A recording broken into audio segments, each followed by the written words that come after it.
Shalom, Avraham Shira, Erev Shvi. It's Erev, the seventh day of Pesach. We've got a very interesting little piece of Zohar here.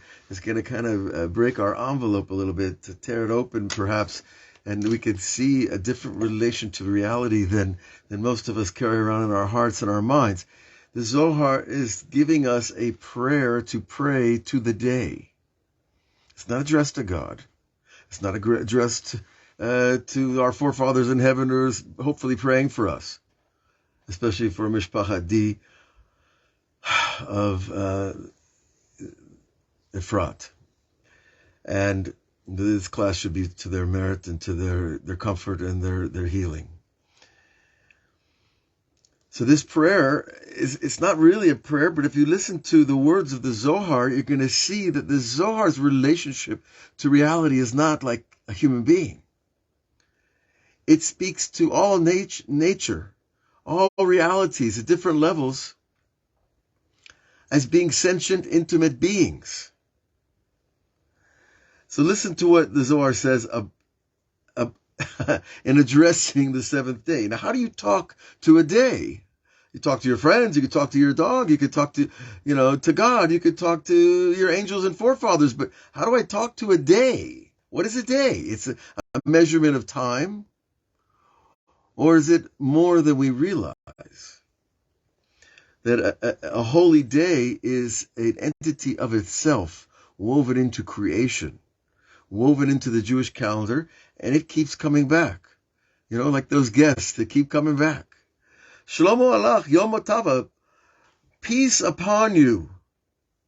Yom Tava, Yom Tov, the good day. Kadisha, who is holy. Shlomo alaich. Hanah Kadisha, and peace be unto you. We should see holiness in you. Unto who? Mikra Kodesh. You are called a holy event. Zaminant lahu atar dikre Kodesh. And you are invited to that place that is called holy. And remember, holy means it doesn't die. It doesn't go away. It's inscribed in reality. Litatrabe, to be crowned. Now we're going to crown this day. Lishta'avabe, to have pleasure in you, and to kadesh, and to become holy. Vishtakach bach chedvata, and to find in you joy. See, if I recognize that this day has its own joy, and I tap into the day, I tap into its joy. It sounds pretty real, It doesn't sound like this imaginary, mystical address. And you draw from the depth, the nahalin, of the rivers, umabu'in, in the springs, nafkimine, you come forth. So we're not talking about physical rivers and springs. We're talking about spiritual roots in the heavenly realm. V'ha Yisrael dit Karun Kodesh, and the nation of Israel that is called holy, mikablim lach, receive you, holy day. V'anpin niri, with shining faces. V'chedvata t'tushbakta, and with the joy in praise. When you praise somebody, it doesn't sound right if you're not happy. You ever notice that? Oh, you're really great. You're a wonderful person. That really impresses you, right? If someone's praising you, they're happy.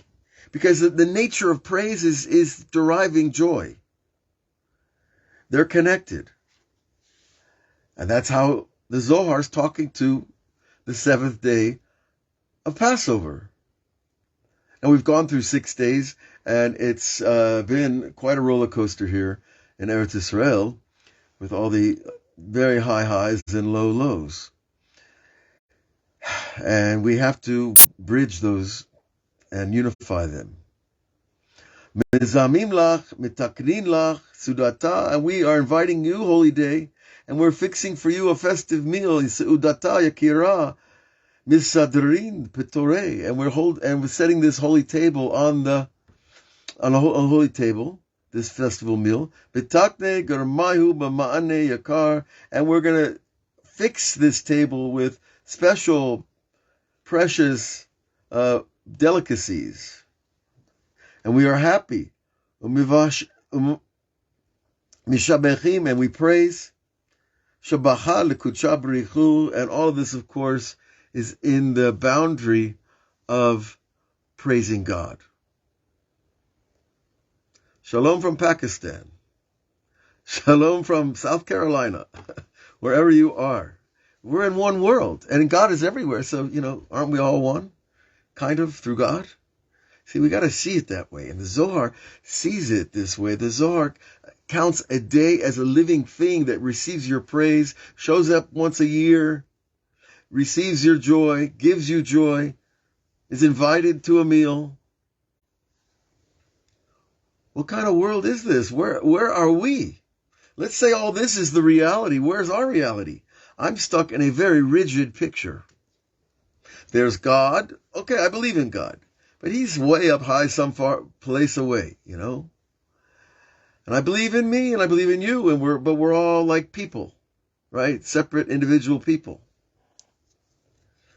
But here we see there's a day and there's a place and there's a God and there's rivers and springs flowing, and they're all interconnected. There is no separation except your camera, your filter of perception, and mine and everybody's. So when we can grasp that idea, the physicists already understand that how you look at light changes light.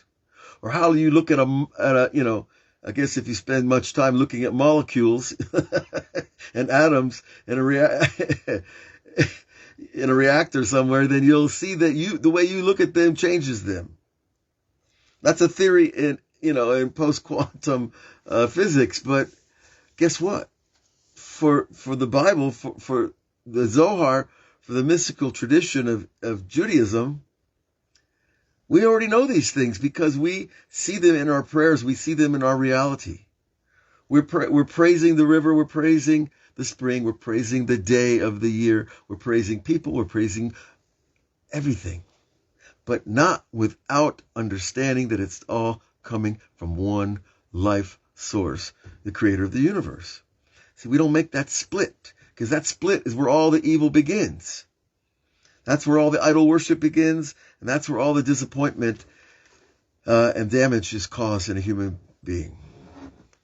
Hana de Pischa Chavivant Yakir, and behold, Passover, you are beloved, you are precious, Zaka'ayihu, and you are meritorious. Yoma Shavi'ah Dilach, and your seventh day of Passover is a special day. Now, you could say, no, Avraham, the author of the Zohar is writing in a elevated, kind of animated way to personalize. We know these tricks. You learn these things in college.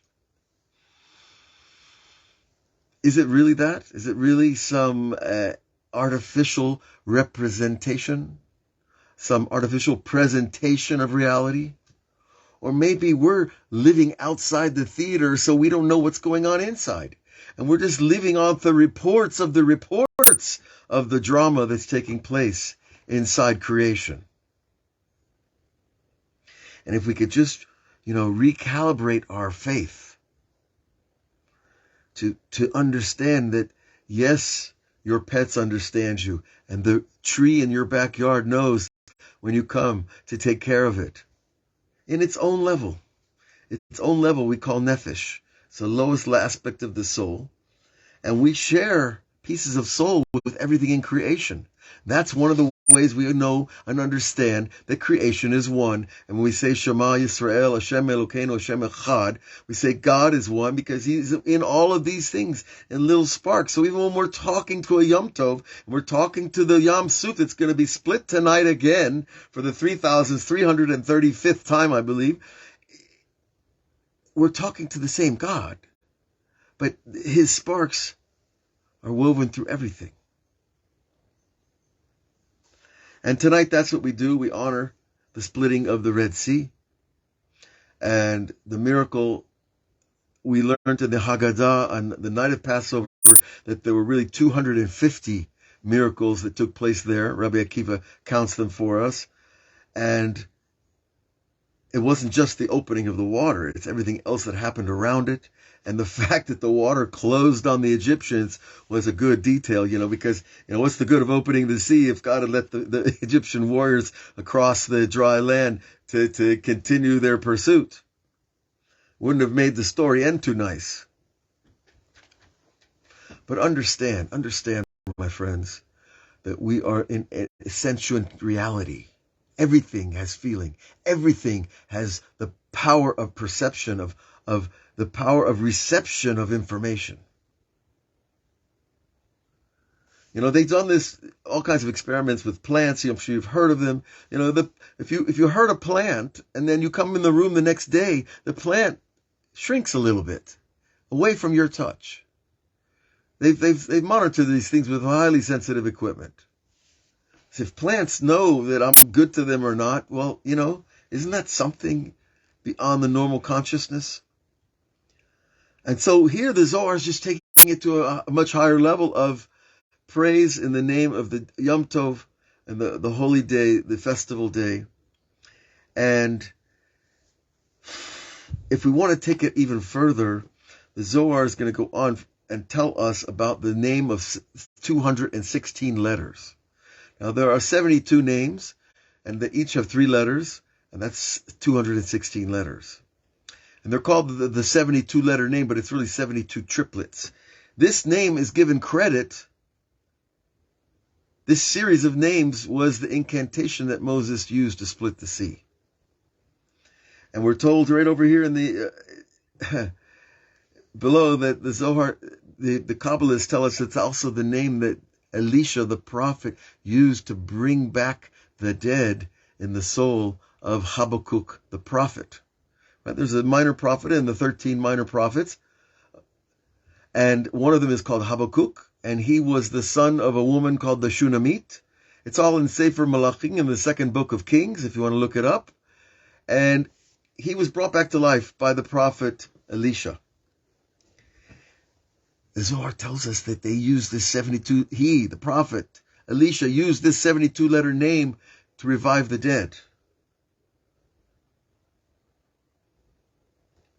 Okay, either you believe or you don't, or you're not sure. They're all 3 realities that we could choose from.